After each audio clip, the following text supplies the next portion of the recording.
예, 좀 쉬셨나요? 네. 자, 이제 1막이 끝이 났고요. 이제 그 2막으로 들어가도록 하겠습니다. 네.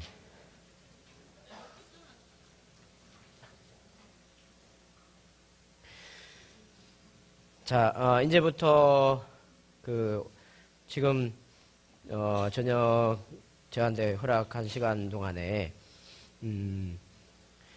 성경을 짧게 한 번 더 여러분에게 소개를 해드리겠습니다. 한번 창세기부터 제가 쉽게 짧게 한번 요약을 해볼 테니까요. 얼마나 성경이 가정에 대한 이야기를 구체적으로 하고 있는지 그런 부분을 좀 살펴보려고 합니다. 사실 이 시간이 저에게 주어진 시간이 많지는 않아요. 그래서 이 책을 소개해 드립니다. 신앙명가 이렇게 세워라. 이 책을 제가 한 30세트 정도 가지고 1, 2권으로 되어 있는데요. 아까 제가 이 가정에 대한 이야기를 들었을 때 충격을 받았다고 했을 때 그 이야기가 이 책에 잘 기록되어 있습니다. 네. 가정에 대한 이야기들이 많이 소개되고 있고요. 자녀 교육에 대한 이야기도 소개되고 있고, 네. 가정의 기원, 가정이란 뭘까? 가정의 뿌리는 뭔가? 이런 부분에 대해서도 굉장히 자세히 이 책에서 다루고 있습니다. 그래서 저는 이제 서머리를 해드리는 거고, 굉장히 이제 짧게 여러분이 관심 있는 분은 이 책을 꼭 구입해서 좀 공부해 볼 수 있길 바랍니다. 우리가 내 가정을 컨설팅하기 위해서 돈을 투자한다. 그런 생각 해보셨어요? 아파트 하나 빌딩 짓기 위해서 얼마나 많은 청사진을 그렸다 지었다 합니까? 그런데 우리가 내 가정을 컨설팅하기 위해서 얼마나 수고하는가? 그렇게 보면 투자하지 않는 거죠. 어떻게 투자해야 되는지도 모르고. 지금 심각한 이야기는 다 자세히 하지 않겠습니다. 시간이 부족하기 때문에. 여러분 다 인정하는 거니까. 지금 결혼을 안 합니다. 1인 가구가 계속해서 늘어나는 거예요. 혼자 사는, 자꾸 이제 결혼을 하기를 싫어하는 거예요.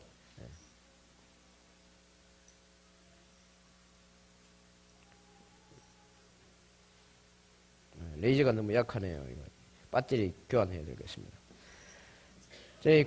혼자 사는 가정이 이렇게 많이 늘어납니다.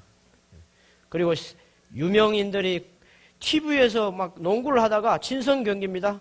네. 중국하고 미국하고 친선 경기 하다가 막 치고받고 싸우는 거예요. 이렇게 심각해요. 요즘 문제. TV에서 막 메이저리그 야구 하다가 그냥 말고 싸우고 치고받고. 이건 다 여러분 인정하는. 축구 하다가 싸우고 막. 우리나라가 얼마나 심각하냐. 이제 인구 10만 명당 10대 강간범. 10만 명당 10대. 지금 강력범죄가 계속 내려오고 있죠. 강력범죄 연령층이 계속 내려오고 있는데 여기 보시면 일본이 미국보다도 더 나아요. 쭉 보면은 10만 명당 1.7명, 1.1명 정도밖에 안 돼요. 미국은 6명 정도. 우리는 배입니다. 배. 14명, 11명 이렇게 우리나라가 심각합니다. 그 다음에 결혼 연령도 계속 높아집니다. 남자가 지금 32세 평균, 여자는 29세. 결혼도 잘 안 하려고 그래요. 왜 이렇게 사람들이 혼자 살려고 하고 결혼도 늦게 자꾸 결혼이 늦어지죠? 이게 정상적인 게 아닙니다. 성경적으로 볼 때 정상이 아니에요. 하나님은 가능한 한 빨리 결혼을 해가지고 남자와 여자가 가정을 이루어서 아이를 낳고 그렇게 살기를 원하는 게 주님의 뜻이죠. 또 왜 이렇게 됐나? 또 학문지를 보면 우리나라가 그전에는 이제 EQ 교육, 이게 그냥 IQ 교육만 열심히 시킨 거죠. 이 감성이 중요하다는 것, 인성이 중요하다는 것. 이런 걸 이전에 너무 너무 그냥 IQ 교육만 하다 보니까 괴물이 많이 생겨난 겁니다. 그죠? 그래서 EQ도 중요하고 영성도 중요하고 EQ가 포함하는 내용이 굉장히 많습니다. 영성까지 다. 그런 것이 먼저 돼야 되는데 너무 IQ 거꾸로 온 거 우리나라가 계속 그죠? 근데 이걸 순서를 바꾸면 유대인들은 보니까 순서만 바꿔서 하는데 이게 더 확실히 좋다는 거죠. 여러분은 이제 수직 문화, 수평 문화 이거 공부했나요, 목사님? 이건 설명 다 했으니까 수직 문화가 있고 수평 문화 여러분 배웠습니다. 그래서 수직적으로 그 고대로부터 전해오는 문화, 그 문화가 중요하다라는 거. 그다음에 그릇, 자녀가 이 그릇에 비유될 수 있어요, 그죠? 그리고 우리가 자녀를 어떻게 잘 양육할 것인가. 이 부분이 굉장히 쉐마, 이런 구약의 최고의 중요한 명령, 지상 명령 할 때 다알지자가 최고의 가장 높은 명령. 그리고 신명기 6장으로 예수님께서 그렇게 해석을 해주셨죠. 바리새인과 서기관들이 와서 예수님께 질문합니다. 구약의 성경에서 최고의 명령이 무엇입니까? 했더니 예수님께서 내 마음을 다하고 목숨을 다하고 뜻을 다하고 힘을 다해 내 하나님 여호와를 사랑하라. 이것이 크고 첫째 되는 계명이요. 또 둘째는 이와 같으니 내 이웃을 내 몸과 같이 사랑하라. 그렇게 하셨죠. 그래서 예수님께서 정리해 주신 최고의 명령은요. 쉐마예요. 쉐마. 그리고 그 쉐마를 1, 2, 3단계라고 그렇게 할 수 있는데요. 1단계는 하나님의 말씀을 내 마음에 새기는 겁니다. 여러분 하나님을 사랑하십니까? 한 번 더 묻겠습니다. 여러분 하나님을 사랑하십니까? 한 번 더요. 여러분 정말로 여러분 하나님을 사랑하십니까? 증거가 뭡니까? 증거가 뭐예요? 여러분이 정말로 하나님을 사랑한다는 증거를 내보세요. 증거 제시하라면 할 말이 없죠. 여보, 당신 날 사랑해? 구체적으로 어떻게 사랑해? 이렇게 하면 또 어떠지? 어려워지는데 여러분 하나님을 사랑하는 사람은요. 그분의 말씀을 사랑하는 거래요. 사랑하면 연애편지 쓰고 읽고 그렇게 하잖아요. 저는 아직도 연애편지 다 지금 보관하고 있는데 그걸 지금도 읽어보고 있어요. 복습하고. 왜요? 사랑하니까. 여러분 하나님을 사랑한다면요. 성경 읽어야죠. 그리고 성경 읽을 뿐 아니라 여러분의 마음에 새겨야 됩니다. 그게 하나님을 사랑한다는 증거예요. 두 번째, 하나님을 사랑하는 사람은 하나님의 말씀을 자기 마음에 새길 뿐 아니라 자녀의 마음에 새기는 거예요. 여러분 이거 쉽지 않습니다. 돌판에 새기는 것도 어려운데 보이지도 않는 마음에 새기는 거는 이거 더 어려운 거예요. 그래서 내 하나님 여호와를 너의 마음을 다하고 목숨을 다하고 힘을 다해 사랑하라는 이 계명이요. 간단한 계명이 아니라는 거예요. 자, 여러분 저 강의 사진은 전부 다 여러분 교재에 다 넣어놨습니다. 일단 강의를 뜨시고 그 교재는 지금 보지 마세요. 집에 가서 보면 다 기억나도록 제가 복사를 해드렸으니까 이걸 보시기 바랍니다.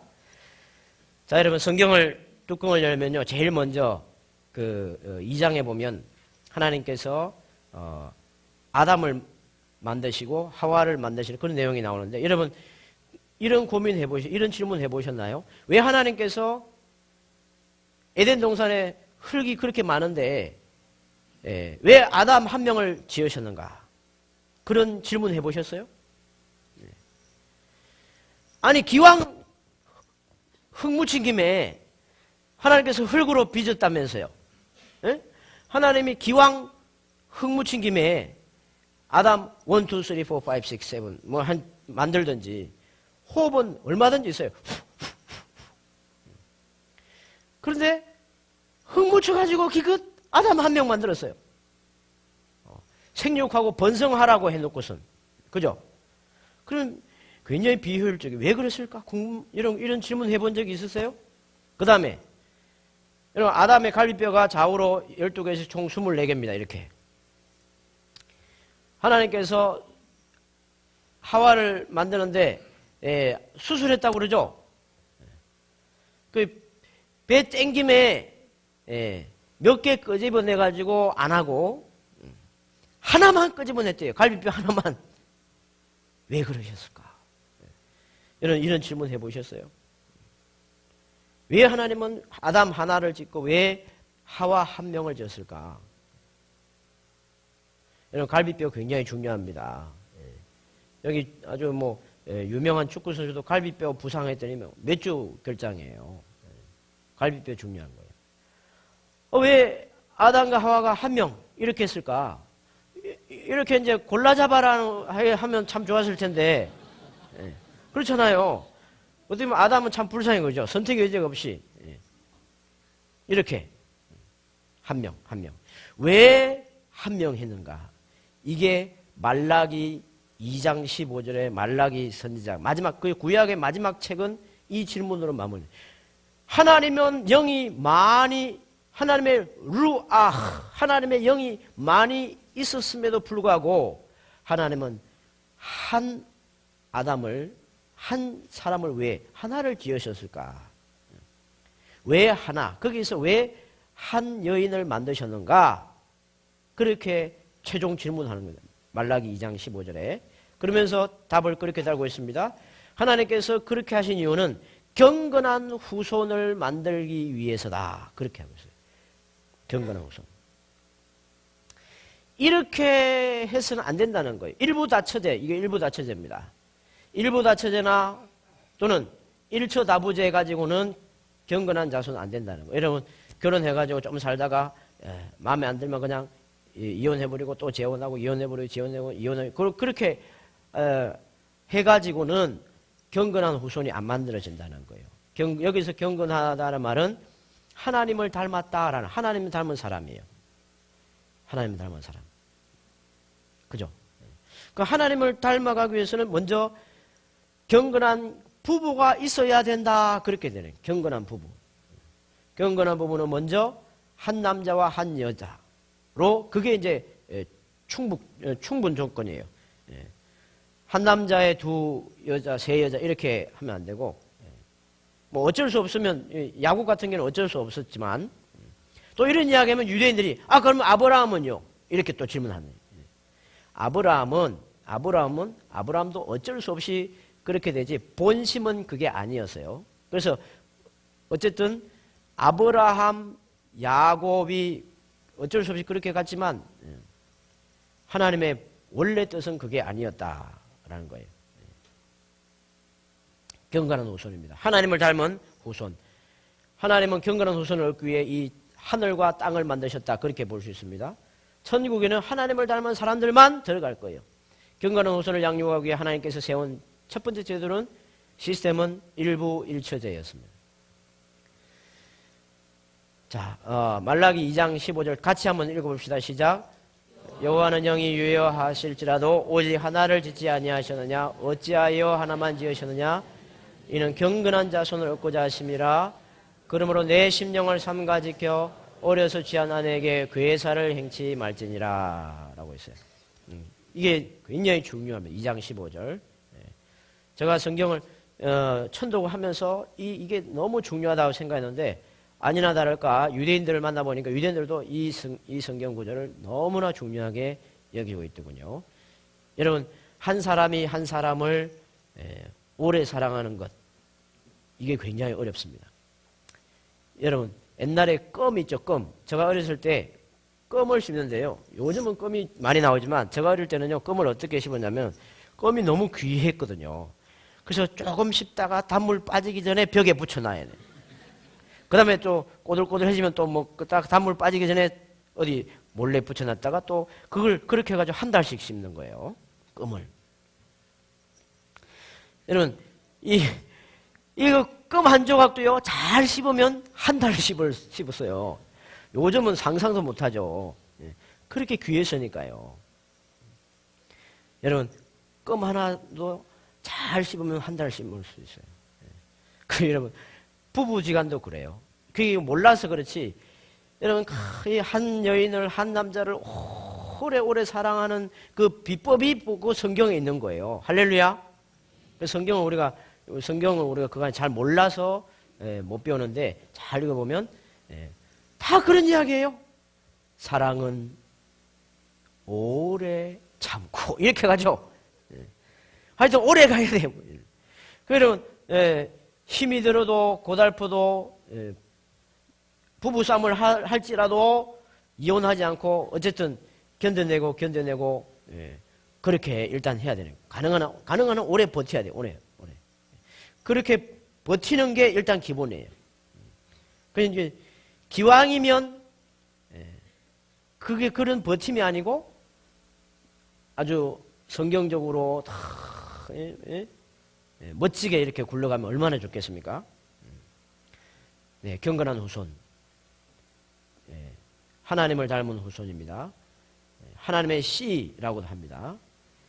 신약 성경에 가면 이런 단어가 하나님의 자녀라는 단어로 다르게 번역이 되어 있는데, 그래서 성경은 구약이 다르고 신약이 다른 것처럼 성도들이 헷갈리는데 다 똑같은 이야기예요. 그래서 구약에도 하나님의 씨, 신약에도 하나님의 씨, 제라 엘로임이라고 그러는데 히브리어로 씨가 그렇게 중요한 거예요. 씨. 하나님의 자녀. 요한복음 1장 12절. 영접하는 자, 곧 그 이름을 믿는 자들에게는 하나님의 자녀가 되는 권세를 주셨다 했어요. 또 로마서 8장 17절에도 상속자 이런 단어도 다 하나님의 씨예요. 로마서 8장 19절에 하나님의 아들들 다 경건한 후손들입니다. 로마서 9장 8절 씨, 하나님 약속의 자녀, 씨 전부 다 같은 개념들이에요. 창세기 2장 24절에 보면 한 몸이라고 했어요. 남자가 부모를 떠나 그 아내와 연합하여 한 몸 공동체죠. 그죠? 자, 여러분이 특히 여기 안수 받으신 분들이 안수 받을 때 아마 분명히 이런 말씀 소개받았을 거예요. 그죠? 되게 안수 받는 분들이 이 구절을 하죠. 미쁘다 이 말에 사람이 감독의 직분을 얻으려면 선한 일을 사모한다 하므로. 그러므로 감독은 책망할 것이 없으며 한 아내의 남편이 되며 그렇게 시작하고 있어요. 절제하며 근신하며 아담하며 나그네를 대접잘하며 가르치기를 잘하며 술을 즐기지 아니하며 구타하지 아니하면 막 이게 삽자루를 패지 아니하며 오직 관용하며 다투지 아니하며 돈을 사랑하지 아니하며 자기 집을 잘 다스려 했습니다. 히브리 개념으로 집은 아내래요. 아내. 첫 번째 집사, 장로, 목사가 되려면요 먼저 아내를 잘 다스려야 된다.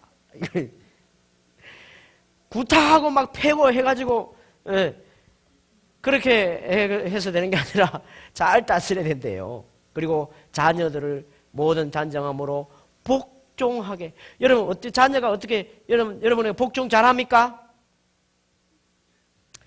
여러분 자녀가 여러분에게 순종 잘합니까? 이게 안 되면 안수 받지 마라. 쉽게 말하면 그런 이야기예요. 이 말씀이 쉽게 말하면. 그게 수준이 굉장히 높다니까요. 그러니까 바울이 유대인입니다. 유대인. 그러니까 가정을 그러면 구체적으로 어떻게 다스려야 되는가. 그 사람들은 다 알고 있는 거예요. 남자가 자기 집 마누라를 다스릴지 알지 못하면 어찌 하나님의 교회를 돌보리요? 여러분 교회에 와보세요. 여성이 훨씬 더 많은데 자기 와이프도 컨트롤 못하면서 어떻게 여성들을 그렇게 섬세하고 아주 뭐 다양하고 그죠? 얼마나 여성 다루기가 힘든지 몰라요. 저는 저희 와이프가 한 명인데요. 정말 아직도 오늘 다루고 또 내일 다루고 이게 봄 다르고 여름 다르고 가을 다르고 신비해요. 그래서 저는 저희 아내를 잘 다루기 위해서 애를 쓰다 보니까 저희 교회 여성들을요 제가 잘 다룹니다. 이게 하여튼 여성들을 그리고 저희 자녀들을 다루듯이 교회인 자녀들을 또 다루거든요. 그러니까 그거예요. 다른 게 아니라 자기 집에 그 다음에 여성들은 자기 남편을 어떻게 대하는가. 남편을 다루는 게 아닙니다. 컨트롤하는 게 아니고 하나님이 네가 남편을 다스리기를 원하나 남편이 너를 다스릴지니라. 하와 보고 그렇게 말씀하셨어요.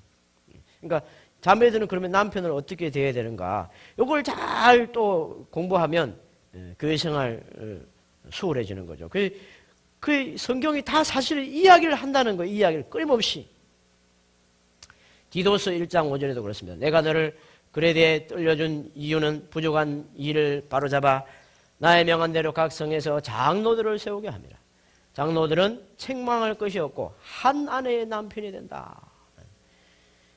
우리 한국의 기독교 초기에요. 만약에 부인이 2명, 3명 있는 분은 장로가 못 되었다고 그래요. 그러니까 잘한 거죠. 그러니까 일부 다처제를 한다든지 일처 다부제를 하는 사람은 이제 장로가 될 자격이 없다는 거죠. 그러니까 이제 한 아내의 남편이며 방탕하다는 비방이나 불순종하는 일이 없는 또 그 뭐예요? 이게 어려운 거예요, 그죠? 불순종하는 일이 없는 여러분의 자녀는 불순종 안 하나요? 그러니까 장로의 자격, 집사의 자격 기본적으로 이거라는 거예요. 자기 아내를 어떻게 잘 다스리는가, 남편을 어떻게 잘 대하는가, 자녀를 순종적으로 믿는 자녀를 잘 두는가, 그게 사도 바울 초대교회 성경에 기록된 제일 중요한 지침이었다는 거예요. 뭐 11조를 얼마나 많이 하고 그런 건 뒷전이에요. 그보다 더 중요한 건 이거예요. 이게 잘 되는 사람은 나머지 기본적으로 잘 되는 거죠. 그 한국 교회에서 막 11조 엄청 강조하는 거 잘하는데 이런 거는 이제 사실은 몰랐던 거예요. 왜 몰랐을까? 왜 몰랐다고 그랬죠? 비밀이에요, 비밀. 비밀이었어. 그게 곳곳에 흩어져 있는 거예요. 너무 중요하니까. 여러분, 보물찾기 하는데 그냥 다 알도록 그렇게 하면 재미없잖아요. 하나님께서 보물찾기 하듯이 정말 사모하고 사모하는 자들이 알도록 성경을 다 기록했지만 보물처럼 숨겨둬서 이 비밀을, 가정 격려의 비밀. 아까 말씀하신 구약 성경 읽을 때 계시 신학적인 틀, 구속사적인 틀 이런 것도 해야 됩니다. 해야 되지만 가정 신학적인 틀에서 여러분이 성경을 다시 한번 보시기를 권합니다. 저희 가정입니다. 가운데 저희 장모님을 제가 모시고 있고요. 뒤에 왼쪽에 저희 부인이고요. 자녀 딸만 넷입니다. 동서남북. 네. 딸 부자인데 저는 저희 집엔 전부 다 여성만 있습니다. 저 혼자 빼고. 그래서 제가 한 번은 기도했습니다. 주님, 왜 여인만 주십니까? 그랬더니요, 한참 계시다가 이렇게 답변하시네. 야, 모르겠냐? 모르겠는데요. 정말 모르겠냐? 잘 생각해봐. 교회에 여자가 많냐? 남자가 많냐? 그럼 교회에 여성이 많은 거예요. 그죠? 남편들은 거의 다 이제 출근하고 되게 이제 여성들이 많다 보니까 하여튼 여성들만 잘 다스리면 교회가 평안해요. 할렐루야. 그래서 이제 저는 여성들을 참 이렇게 젠틀하게 막 이렇게 극진하게 돼요. 저희 부인도 그렇고 저희 딸들도 그렇고 다 너무 귀하니까 그래서 이제 저희 교회 여성들도 제가 막 카인드하게 젠틀하게 스마트하게 이렇게 대드립니다. 저희는 유대인들에 대한 이야기인데요. 전 세계 인구의 단 0.2%예요. 0.2%. 그들이 전 세계를 이렇게 다스리는 비결이 뭘까? 여기 역대 노벨상 수상자 20% 지금 더 넘어서 20% 이상. 유명한 대학 20%, 교수 30%, 전 세계 억만장자의 30%다 유대인들이에요. 저게 어떻게 이게 가능할까? 비결은 뭘까요? 가정을 잘 다스리는 거기서 출발한다는 거예요. 가정을 잘 다스리는 것부터 가정을 잘 다스리니까 그 다음에 기업도 잘 다스리고 다 그렇게 연결되는 겁니다. 성막인데요. 어떻게 보면 이 성막은 가정의 모습이기도 합니다. 이 성막의 뿌리는 이거라고 볼 수 있어요. 여기 뒤에 그림 잘 보이시나요? 여기 스크린 쪽에 조명 요거 서치를 꺼주시면 네, 더 좋을 것 같아요. 그러니까 아브라함의 텐트입니다. 아브라함. 여러분 아브라함의 텐트가 성막에 또 중요한 모티브가 됐다고 그래요. 여러분 아브라함의 텐트는 손님들이 많이 들락날락 하고 그리고 이곳은요 예배가 있는 공동체였어요. 유대인들의 그 모습인데요. 손님들을 초청하고 텐트가 곧 교회였어요. 공동체였고 이렇게 그리고 발도 씻겨주고 여러분 아브라함이 발 씻겨주고 그런 이야기 들어본 적 있죠? 씻겨주고 그리고 손도 씻겨주고 그런 걸 했습니다. 근데 우리는 그냥 파편적으로 이런 걸 다 읽어있기 때문에 그게 의미가 뭔지 다 모르는 거예요. 천사들이 아브라함을 방문한 시간이 예배 시간이었고 발을 씻겨주는 것도 다 예배 세레모니 중에 하나였고 다 그랬다는 거예요. 네. 저희 여기도 이제 발을 씻겨주는 그런 모습이 있어요. 그죠? 예수님도 발을 씻겼어요.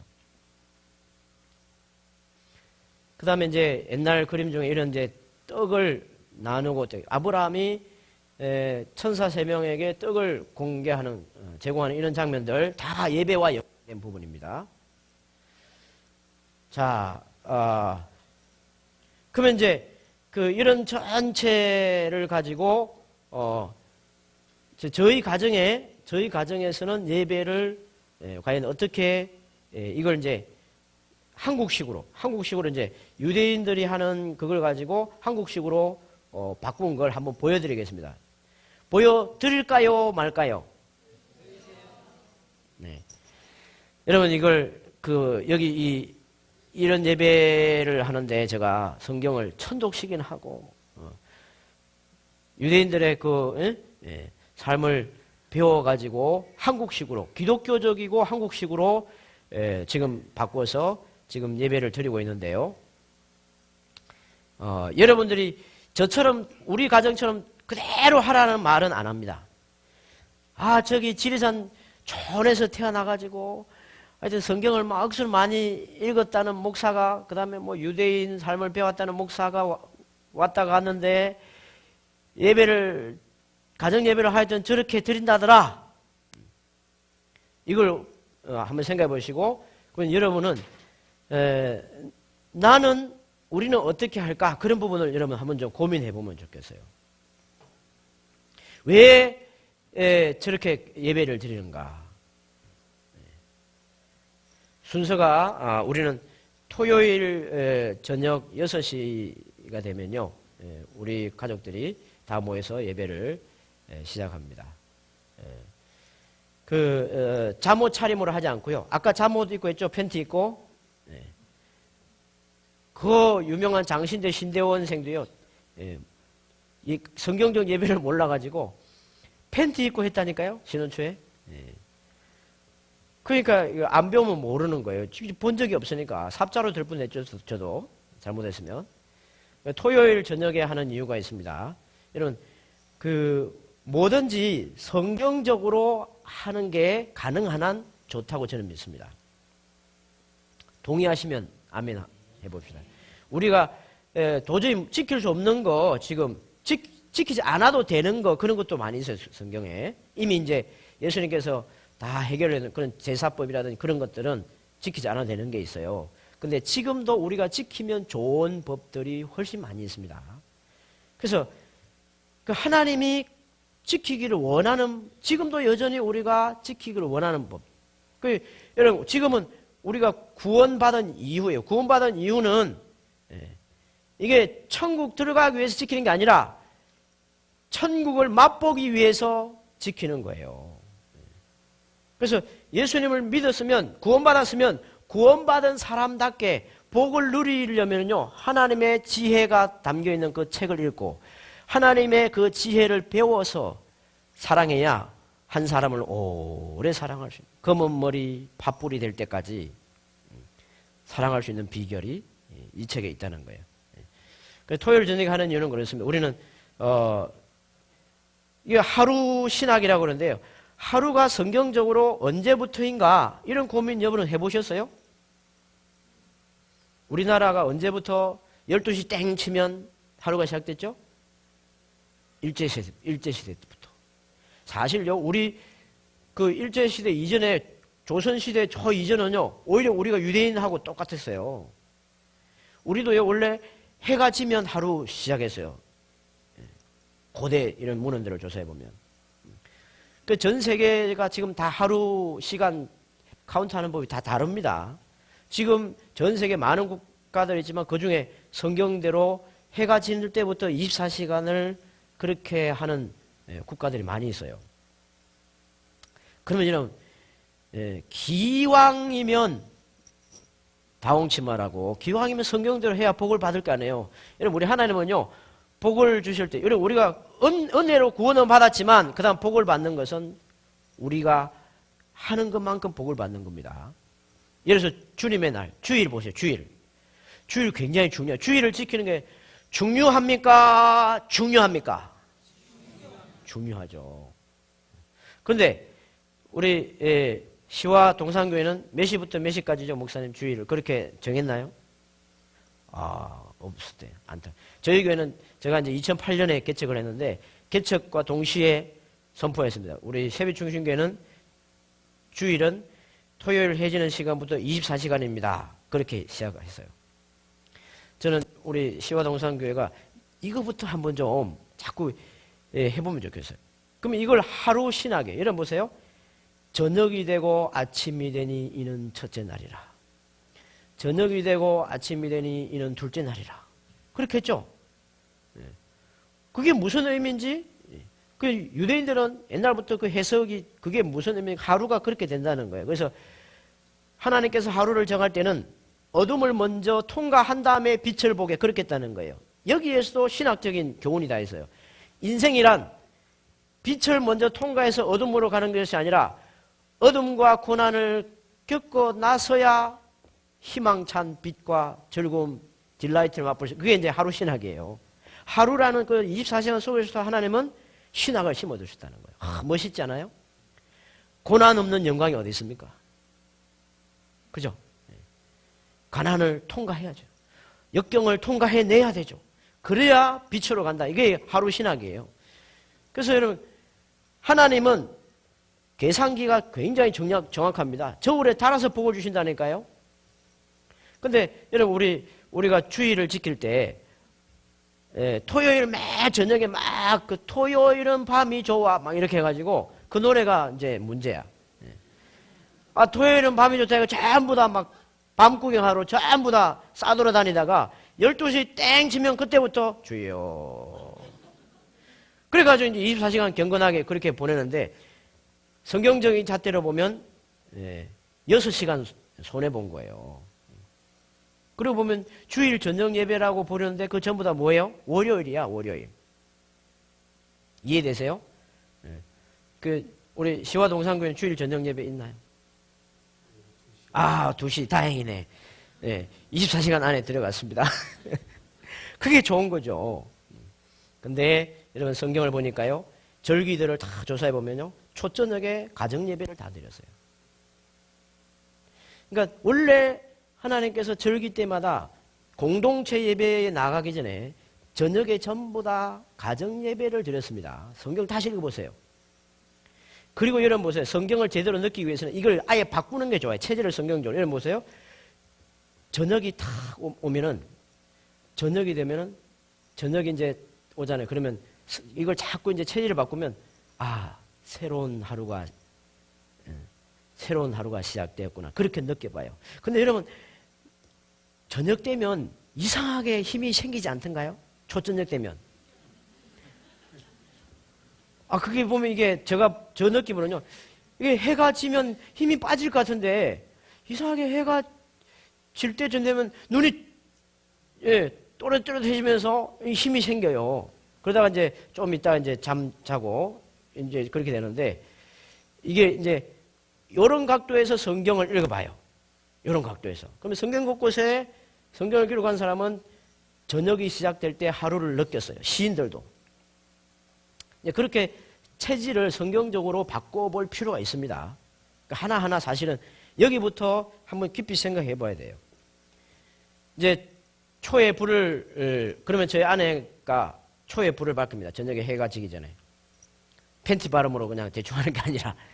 그리고 곱게 한복을 갈아입고, 저도 그렇고. 왜 한복을 입냐면은 이게 잔치 분위기를 내기에는 한국 사람에게는 한복만 한 게 없더군요.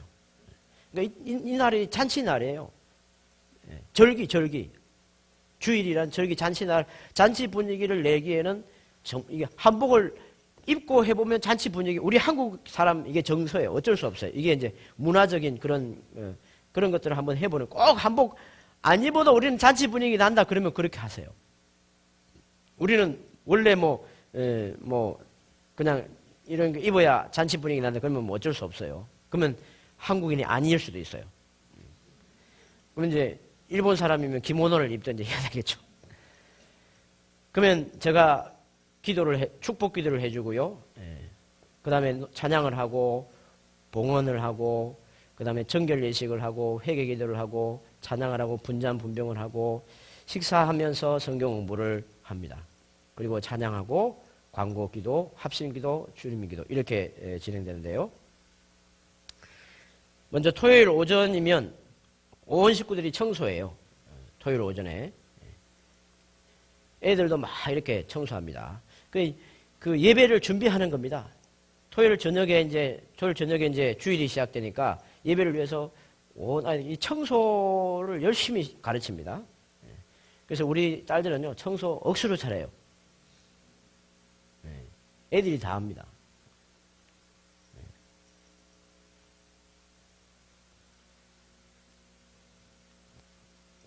우리 첫째 딸입니다. 우리 막내입니다, 막내. 3살인데요. 하여튼 뭐 청소를 그렇게 좋아할 수가 없어요. 소파 밑에까지. 제가 시킨 게 아닌데 하는 걸 제가 몰래 찍었어요. 그리고 이제 그 주일 예배를 위해서 빵을 이렇게 함께 만듭니다. 우리 교인 자녀인데요. 이렇게 이제 빵을 준비합니다. 저녁이 되고 아침이 되니 첫째 날이라 성경적 하루는 해지는 시간부터. 자, 여러분, 해지는 시간이에요. 참 느낌 좋지 않아요? 여러분, 저녁에 다 황혼이 깊어진다. 뭘 하고 싶으세요? 가정 예배하기에 이렇게 분위기 좋은 데가 없어요. 저 사람 보세요. 뭔 생각을? 인간은요, 해지는 시간에 뭔가 이렇게 생각을 하게 돼 있어요. 하물 짐승도 해지는 시간이면 묵상을. 개가 해가 지네. 이렇게 하면서 묵상을 하고. 하물며 모르겠습니까? 이런 성막의 예배도 전부 다 가정 예배에 대한 그런 정보를 줍니다. 헌금이 없으면, 재물이 없으면 예배가 아닙니다. 그러니까 그냥 예배를 드리는데 헌금이 없어요. 그러면 예배가 아니에요. 그게 이제 이 성막의 원리에서 나오는 겁니다. 예배의 기본은 헌금이에요. 그래서 가정 예배에서도 꼭 헌금이 있습니다. 헌금. 그래서 이제 이런 헌금 통제를 준비해 가지고 헌금을 액수가 적든 많든 이걸 하는 겁니다. 그리고 이런 포도주스를 준비하고요. 우리는 기독교인이니까 십자가 이런 장치들을 준비합니다. 이게 기본 이제 테이블인데 신혼초에 뭐 잠옷 입고 하는 거하고는 사뭇 다르죠. 이런 모습이 구약의 성막의 떡상의 모습인데 이런 것 전부 다 연관된 겁니다. 이런 걸 다 제가 이야기할 수 없고 자세히 공부하실 분은 신학명과 이렇게 세워라 1, 2권을 꼭 읽어보시기 바랍니다. 이런 떡상이 있었습니다. 이게 전부 다 그 가정 예배를 가르쳐주는 그런 역할을 했습니다. 저희도 가정 예배 떡을 두 덩이를 준비합니다. 그 다 이유가 있어요. 자, 가정 예배 기본 이런 그 포맷인데 좀 단정해 보이나요? 잠옷 입고 대충 하는 거하고 다르죠. 이게 이제 유대인들의 식탁인데 그 오감을 자극하는 굉장히 EQ가 풍성한 그런 장치들이 많이 있습니다. 이렇게 이제 정갈하게 다 준비합니다. 이렇게 하다 보니까 저희 장모님이 그런 이야기를 하시는 거예요. 옛날에 우리가 제사 지냈던 거하고 어쩜 이렇게 똑같냐. 여러분, 옛날에 제사 지내보셨던 손들 보세요. 예. 제사 지내면 제사 지내는 그릇 따로 다 보관하죠. 제기가 따로 있어요. 그러니까 우리도 지금 그 예배 도구는 따로 다 보관합니다. 그 이제 그게 다 사실 뿌리는 유대 전통이에요. 유교나 불교 뿌리는 전부 다 그 성경적인 히브리적인 전통입니다.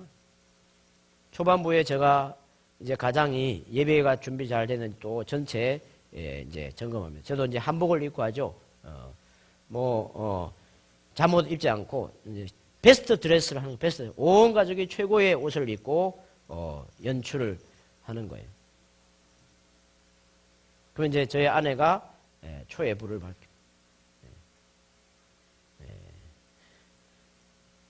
이게 이제 성막에 촛대가 있었습니다. 그래서 아내는 가정의 가정의 제사장이에요. 남편은 대제사장.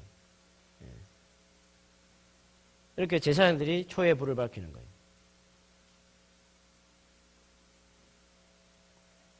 이런 성경적인 구절들 다 근거가 있습니다. 그래서 그 예배를 그 전기불을 켜는 거 켜도 되지만 초에 불을 켜면 훨씬 감성적으로 좋아요. 그 분위기도 좋고. 여러분 커피숍에 왜 가죠? 그 촛불을 켜놓은 촛불을 그죠? 그거 하나 때문에 그 커피값이 그렇게 비싼 거 아니에요. 근데 이제 우리도 집에서 초를 한번 켜보세요. 이게 전기불하고 효과가 다릅니다. 물론 전기불도 있지만. 그래서 이제 한번 그렇게 해보는 거예요. 그리고 자녀들에게 이 초에 대해서도 가르치는데 참 좋습니다. 이제 엄마의 초에서 딸들이 이제 초에 불을 이어서 밝히고요. 그리고 이제 기도합니다. 여인들이 이제 모여서 이제 기도하는데 저는 이 시간이 참 좋아요. 선녀들이 내려온 거. 여러분 결혼식에 가서 화촉점화 해보시면 손 들어보세요. 결혼식 엄마들이 화촉점화하죠. 아빠가 하는데 맞나요? 아빠가 하는데 맞나요? 해보신 분 손 들어보세요. 왜 가서 초에 불을 밝혔죠? 왜? 밝히라고 하니까. 요 뿌리도 다 유대 전통이에요. 다. 그 모르고 밝히는데 왜? 그러니까 결혼식장에 가서 거기 식장 그 아가씨들이 이렇게 나와서 억지로 나와서 밝히라는데 다들 밝히니까 이렇게 하면서도 내가 왜 밝히지? 이렇게 생각해보지는 않았죠. 그러면서 막 나는 안 할 거야. 나는 불 안 밝히려 이렇게 하는 사람도 봤나요? 그냥 자연스럽게 가서 폼 잡고 또 막 밝히죠. 그게 전통이에요. 문화. 근데 가정예배에 원래 엄마가 이렇게 초에 불을 밝게 됩니다. 유대인들은 옛날부터 아담 때부터 이걸 했대. 아담 때부터 이걸 했대. 아담 때부터. 놀랍게도. 엄마가 늘 가정의 빛을 밝히는 사명이 있다. 엄마의 얼굴이 어두우면 온 집안이 어둡다. 그 엄마가 늘 밝아야 된다. 그죠? 남편이 막 퇴근했는데 아내가 막 이마에 빨리판을 붙이고 막 철학한다고 막 인상 쓰고 있으면 얼마나 거시기하겠어요. 이걸 아내는 늘 가정을 밝게 하는 어쨌든 화기애애하게 해야 되는 그런 중요한 가치들이 여기 있습니다. 왜 저렇게 하는지 생각해 봐야죠. 이게 다 자연스럽게 하는데 원래 여기에서 출발했다는 거예요. 히브리적 전통. 아담 때부터 계속 이렇게 여인들이 끊임없이 해왔다는 거예요. 왜 아내가 예배 전에 초의 불을 밝힐까요? 많은 그 장점들이 있지만 마치 그 여러분 이 소설 읽어본 분이 있는지 모르겠는데 노란 손수건에 보면 그 감옥에 있다가 오는 남편을 맞이하기 위해서 자기 남편을 나는 당신을 맞이하겠습니다라는 뜻으로 나무에 노란 손수건을 한 개만 걸어주라고 했는데 아예 나무 전체에다가 노란 손수건을 막 걸어놓은 이야기예요. 마치 그런 것처럼 말하지 않아도 통하는 그런 거예요. 잘 보세요.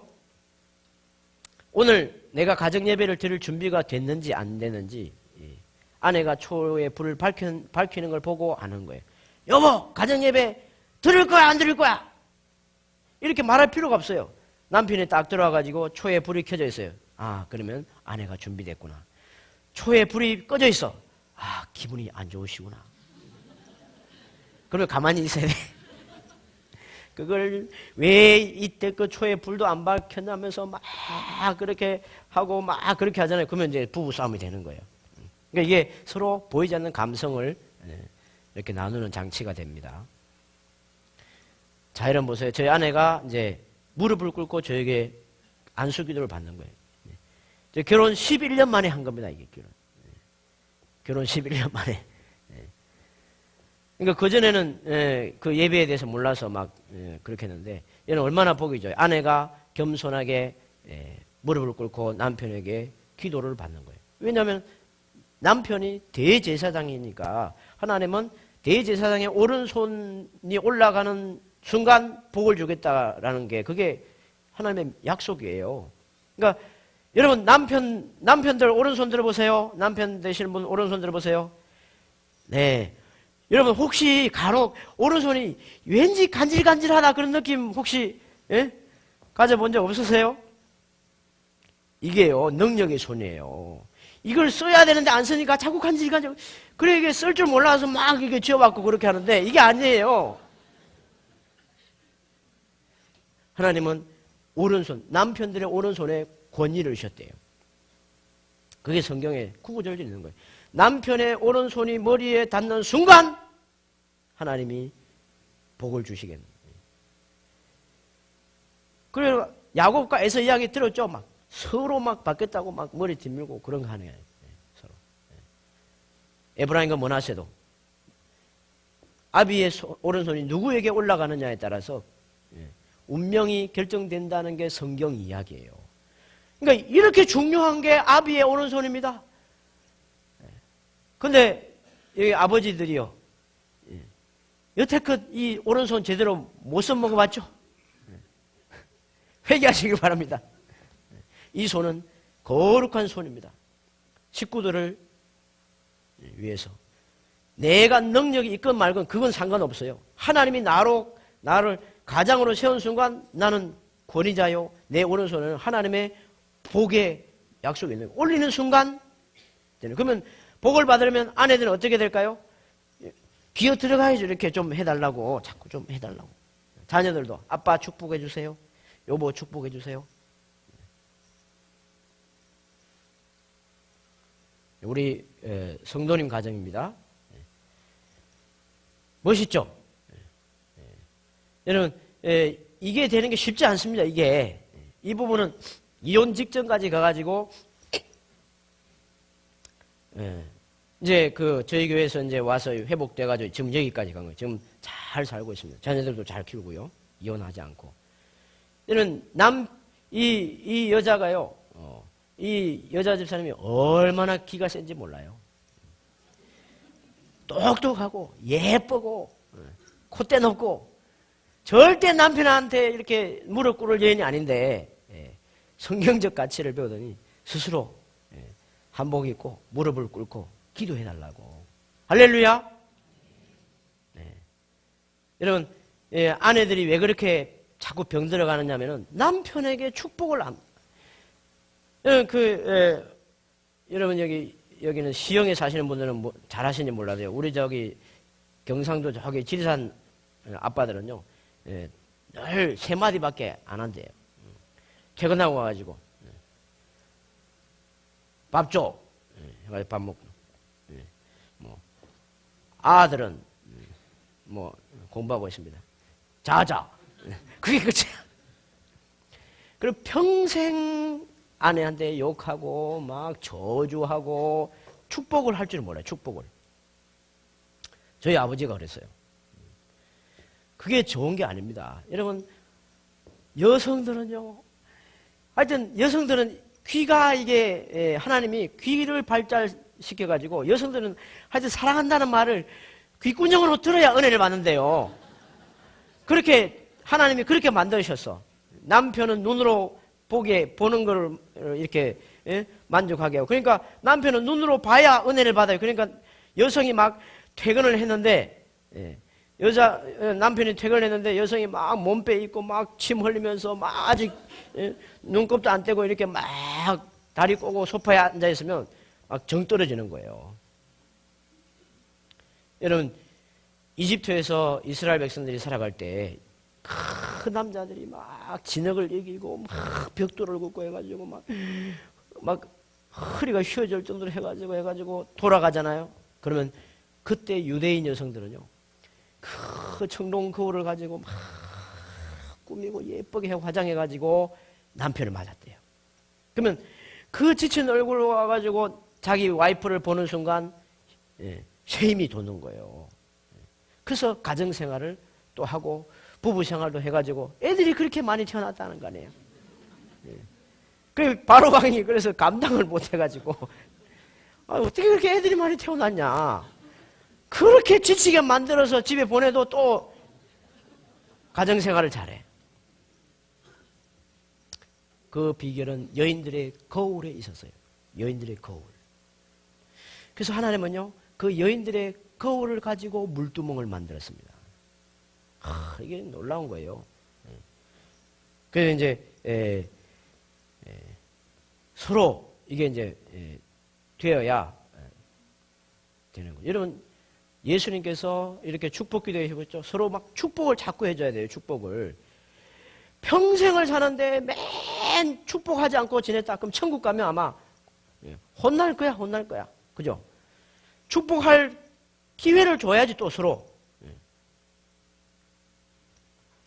남편이 최소한 일주일에 한 번이라도 아내를 축복해줘요. 그 여성들은요, 이거 어쨌든 막 듣고 싶어 해요. 뭐, 사랑한다, 뭐, 잘 되기를 바란다, 당신 예쁘다, 최고다. 이런 말을 자꾸, 나이가 많으나 적으나.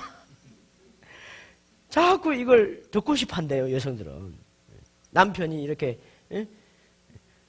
그래, 이제 이게 다, 어떻게 축복하는가, 이제 우리 책을 다 만들었습니다. 책이 다 있어요. 그래서 그대로 읽어주면 돼요. 성경에도 그대로 다 있습니다. 성경에도. 어떻게 축복할 건지. 자녀들에게도.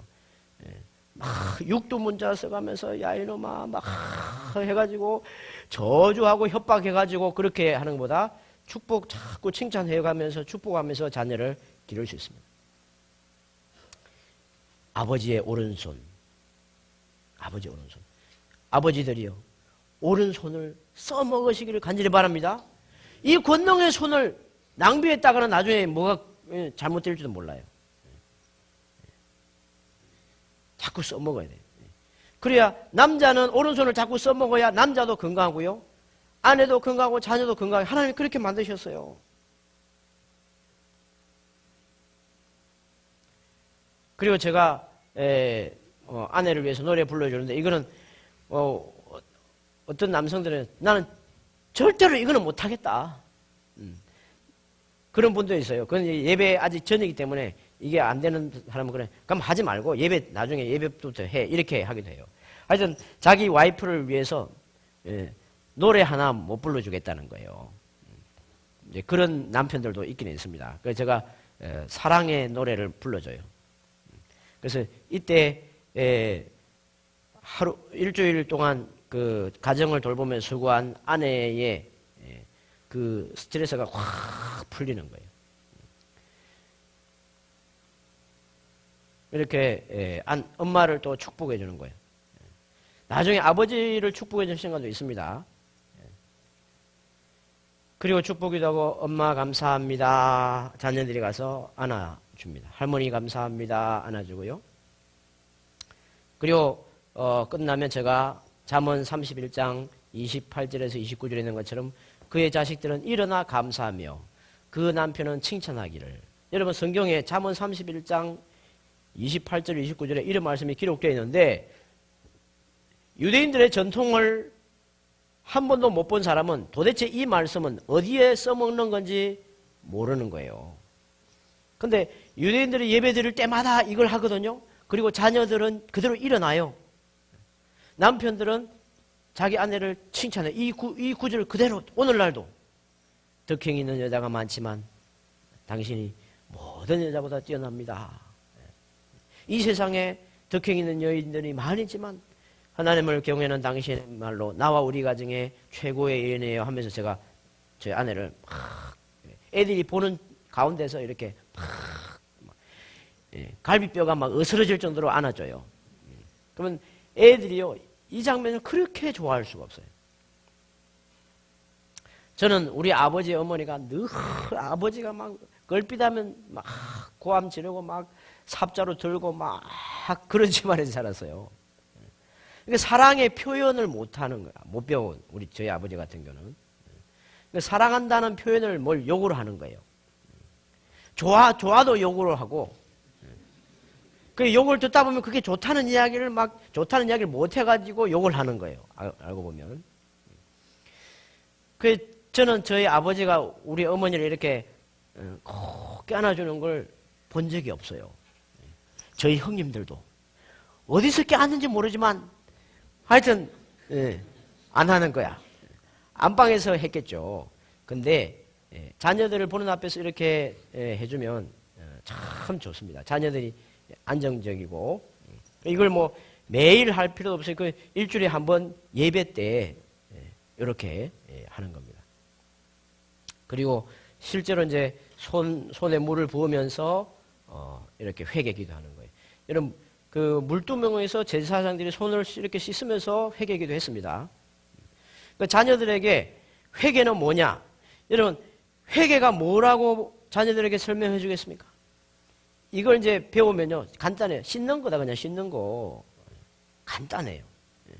그래서 그런 의미들이 다 고대에다 물두멍에서 이렇게 씻었습니다. 그래서 우리 집에는 이제 예배 시간에 이제 손을 씻으면서 이게 다 말씀에 있는 명령들이 있는 거예요. 그러면서 이제 서로 화해합니다. 예수님 말씀처럼. 네. 자, 그리고 이제 먹으면서 성경 공부를 하는 부분이 있는데, 이 부분은 내일 하겠습니다. 오늘 여기까지 하고요. 내일, 그 다음에 나머지 부분, 굉장히 중요한 부분인데, 내일 하도록 하겠습니다. 오늘, 일단 여기까지 하는데요. 한번 여러분, 잠깐, 여러분 자신을 돌아보면서 한 1, 2분이라도 회개하는 시간 좀 가지면 좋겠어요. 하나님은요, 회개하는 걸 너무 좋아하십니다. 여러분 솔직히, 여러분이 본의 아니게 또 이렇게 몰라서 그럴 수도 있지만 공부를 안 해서 또 몰랐을 수도 있고 주님 제가 아비로서 어미로서 자녀로서 부모로서 하지 못한 그런 것들이 많이 있었네요. 죄송합니다. 죄송합니다. 주님 앞에 회개합니다. 용서해 주옵소서. 다시 저의 가정을 새롭게 할 수 있도록 지혜와 힘을 주옵소서. 한번 여러분 조용히 여러분 목소리가 여러분 귀에 들을 정도로 조용히 주님께 한번 회개해 보면 좋겠습니다. 각자 한 1, 2분 정도 조용히 기도하시기 바랍니다.